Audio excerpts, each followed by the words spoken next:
Yeah, well, good afternoon, teacher. My name is Yana, and I'm going to talk about disabilities and their ambiguities. First of all, for me as a teacher, I have to look for different methods and strategies to apply to students with these problems. Now I'm going to explain about methods of assessment. For me, it is the way that we evaluate students with disabilities. These methods don't have to be like the common ones, for example, like quizzes. Instead of using those, we have to use portfolios, teachers' help, or observing system. Now I'm going to talk about this respective environment. The idea of this respective environment is that the students are going to feel like at home. We should create an environment like at home, not like the common schools. Now, individual educational plans. For doing this, the teacher first has to know their students, the way they learn, and the way they behave in order to prepare a special lesson plan in which the students can develop better. Now I'm going to talk about defining learning disabilities. Learning disability is when a student has troubles at the moment of working in the school. It could be at the moment of listening, writing, or speaking. And now ADHD. It's when a student presents hyperactive and he cannot control himself.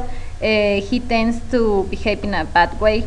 Behavioral disorders is when a person just wants to get attention from other people. For doing that, this student starts to behave in a bad way. Intellectual disabilities is when a student have troubles at the moment of learning something.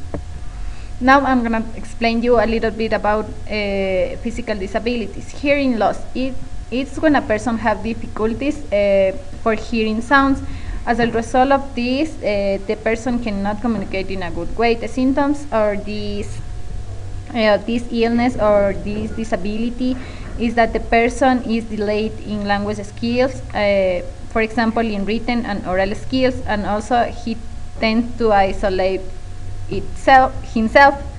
Now, visual impairment. It's when a person has troubles to see what is around him. For example, he cannot see words or objects or maybe colors. The symptoms of this disability is that the students start to rub his eyes, he blinks a lot, he has headaches, and he tends to hold books very close to read.